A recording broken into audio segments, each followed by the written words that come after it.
Welcome back once again friends.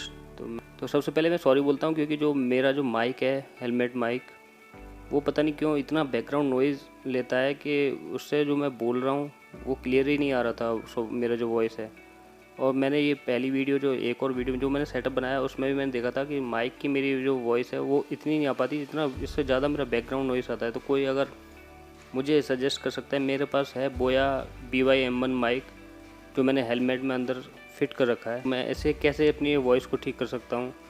जो भी मैं ड्राइव करते टाइम बोल रहा था वो सब दोबारा मैं अब वॉइस ओवर कर रहा हूँ इस पर, क्योंकि वो सारी चीज़ें रिकॉर्ड होके भी साफ क्लियरली आपको सुनाई नहीं देती, इसलिए मैं वॉइस ओवर कर रहा हूँ इसका।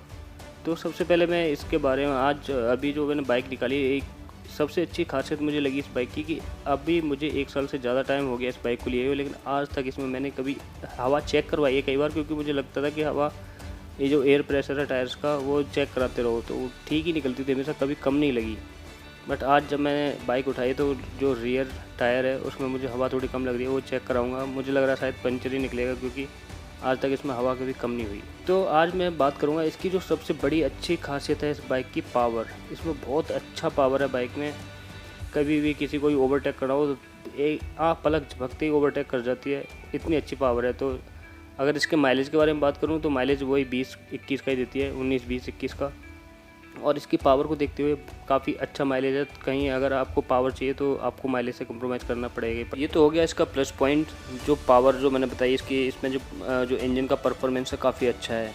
लेकिन इसके जो नेगेटिव, यही एक अच्छा प्लस पॉइंट है इसमें, सबसे अच्छा प्लस पॉइंट पावर इसमें काफ़ी अच्छा है। और नेगेटिव पॉइंट की बात करूँ तो इसमें सबसे पहले आता है मेरा ग्राउंड क्लियरेंस। अगर कंपनी इसके ग्राउंड क्लियरेंस में 15-20 mm और बढ़ा देती, अच्छा कर देती, तो इससे इसके लुक्स पे कोई ज़्यादा फ़र्क नहीं पड़ता, बट ग्राउंड क्लियरेंस जो है वो काफ़ी अच्छा हो जाता।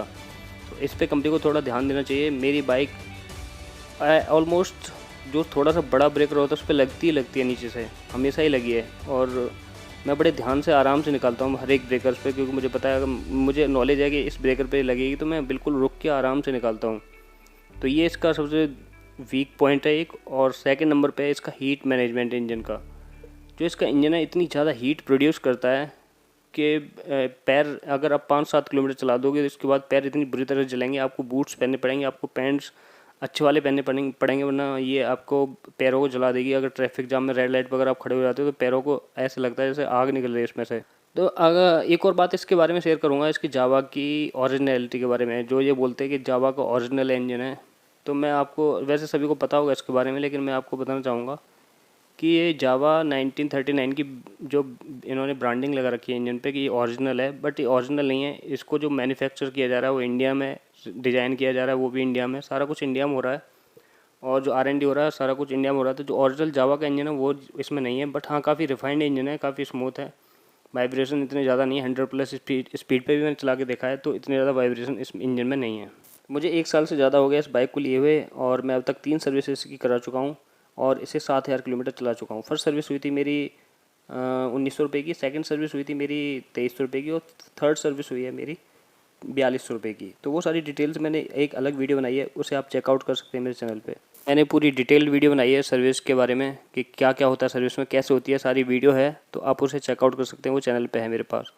तो इसकी एक और कमी की बारे में बात करूँ इस बाइक की, कि इसका जो लॉक सिस्टम है, हमें लॉक लगाने के लिए अलग, इसका जो हैंडल लॉक लगाने के लिए अलग इसमें वो है, क्या नाम है, की होल दे रखा है। और इसे इग्निशन को ऑन करने के लिए अलग की होल है। ये दोनों एक में ही हो सकते थे, क्योंकि कभी कभी धोखा हो जाता है, लॉक पे गाड़ी को हम स्टार्ट करके चल देते हैं और ये लॉक लगी हुई गाड़ी चल देती है। और सेकंड, जो अगर आप प्लेन सीट लगाते हो, सेकंड सीट लगाने की आपकी मजबूरी है तो आप लगाते हो, तो ये सारे मार्क्स पड़ जाते हैं सेकंड सीट लगाने के बाद, क्योंकि ये इसका जो सस्पेंशन है ये टायर ऊपर नीचे होता है। जब कभी वो आती हैं, गड्ढे आते हैं, तो इसमें जो ऊपर वाली सीट है, इसका जो एंगल है इसमें नीचे आके लगता है, तो इससे स्क्रैच मार्क्स पड़ जाते हैं।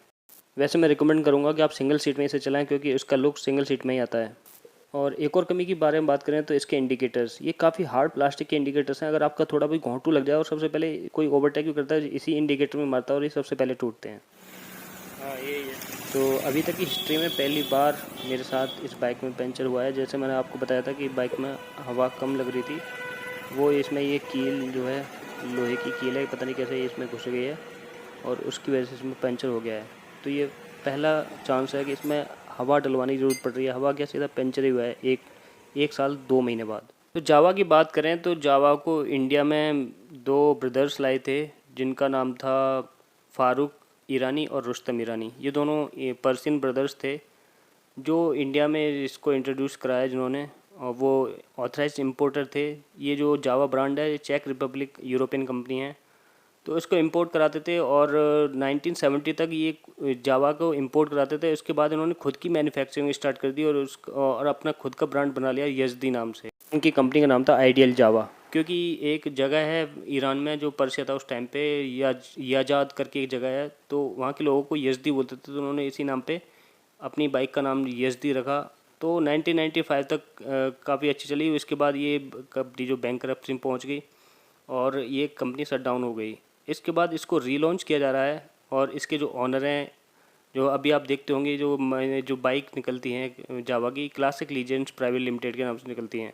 और जो classic legend private limited company है, ये है महिंद्रा एंड महिंद्रा की पार्टनरशिप। क्योंकि जो महिंद्रा ग्रुप है वो ट्रैक्टर्स में काफ़ी अच्छा है, 4 व्हीलर्स में काफ़ी अच्छा कर रहा है, क्योंकि इनकी जो स्कॉर्पियो, बोलेरो, XUV 700, बहुत सारी जो गाड़ियाँ हैं, थार है, तो ये Mahindra and Mahindra group bikes में अच्छा नहीं कर पा रहा था। इसके लिए इन्होंने 2008 में काइनेटिक के साथ पार्टनरशिप की थी, बट वो भी फेल हो गई। तो अभी फ़िलहाल में ये लोग Mahindra and Mahindra group classic legend नाम से एक कंपनी बनाई है, तो उसमें इनकी 60% की पार्टनरशिप है। और जो अदर 2 स्टेक होल्डर्स हैं इस कंपनी में, वो है एक अनुपम थरेजा और एक है बोमन ईरानी। बोमन ईरानी कौन है? जो ओरिजिनल आइडियल जावा थी, सबसे पहले 1995 में बंद हो गई थी, उनके बेटे हैं बोमन ईरानी। तो होप वीडियो आपको पसंद आई होगी। Thank you for watching. तो आपके भी कोई अगर आइडियाज़ हैं तो वो आप कमेंट में शेयर कर सकते हैं मेरे साथ, और जो मेरी वॉइस का इशू है उसके बारे में मुझे कमेंट करके बता सकते हैं मैं इसे कैसे सही कर सकता हूँ।